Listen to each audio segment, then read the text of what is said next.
Il cibo aiuta a tollerare meglio le terapie, ma non le sostituisce. L'organismo, quando è sottoposto a trattamenti invasivi come la chemio e la radio, necessita di molte energie. Lo stato nutrizionale di un paziente è il risultato di quello che mangia. All'Istituto Oncologico Veneto le persone vengono educate ad alimentarsi mentre si stanno sottoponendo alle cure. È bene già da adesso chiarire che comunque l'alimentazione da sola non è in grado di curare il tumore. La cura del tumore è la chemioterapia e i trattamenti chirurgici piuttosto che la radioterapia. L'alimentazione ha un ruolo fondamentale come supporto affinché queste cure siano più efficaci. Quindi un messaggio diretto a chi così illude con composti alimentari, mi viene in mente il limone con il bicarbonato, con alimenti naturali che possano combattere le cellule neoplastiche. Assolutamente no.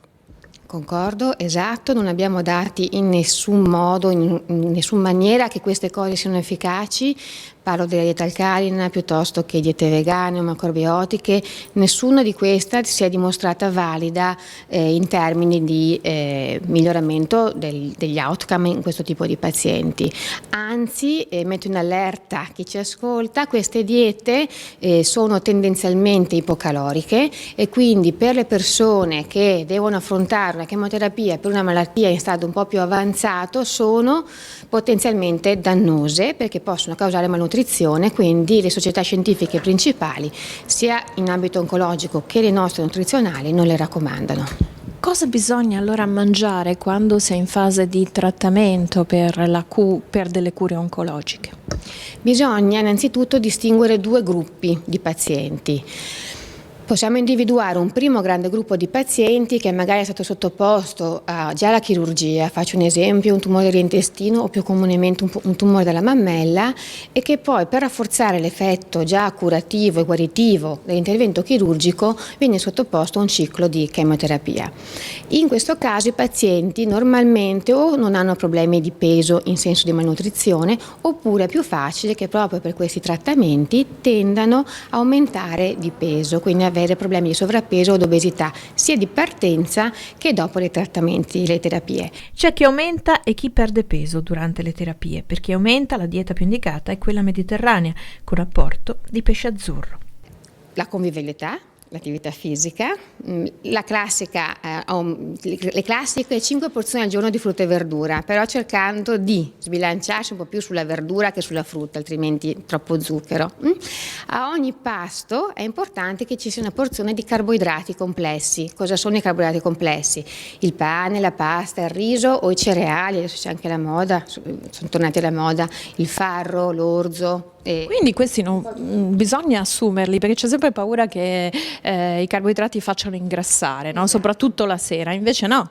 E invece no, tutto con parsimonia, è la porzione che fa la differenza, è la quantità, ma è la benzina del nostro corpo e quindi a ogni pasto vanno comunque inseriti. Se li prendiamo integrali è meglio perché il controllo del profilo glicemico e quindi insulinemico è migliore. I formaggi che associano proteine e grassi sono indicati nei pazienti che accusano un calo ponderale. Chi perde peso di solito è o perché ha una malattia in una sede cruciale, tutto il tratto gastrointestinale per esempio, o perché comunque la malattia è in uno stato un po' più avanzato. Il calo di peso in questo caso si accompagna sicuramente anche una perdita di massa muscolare ed è il muscolo, la perdita del muscolo che fa peggiorare la clinica della persona che si sente più stanca, più debilitata e che tollera meno i trattamenti. In questo caso la cosa più importante è sostenere l'organismo, sostenere quindi il fisico e quindi dare un apporto sia di energie che di proteine, vedi muscolo, adeguato. Quindi in questo caso possiamo anche per questo periodo della nostra vita optare per scelte meno salutistiche e quindi abbondare su un po' di tutto.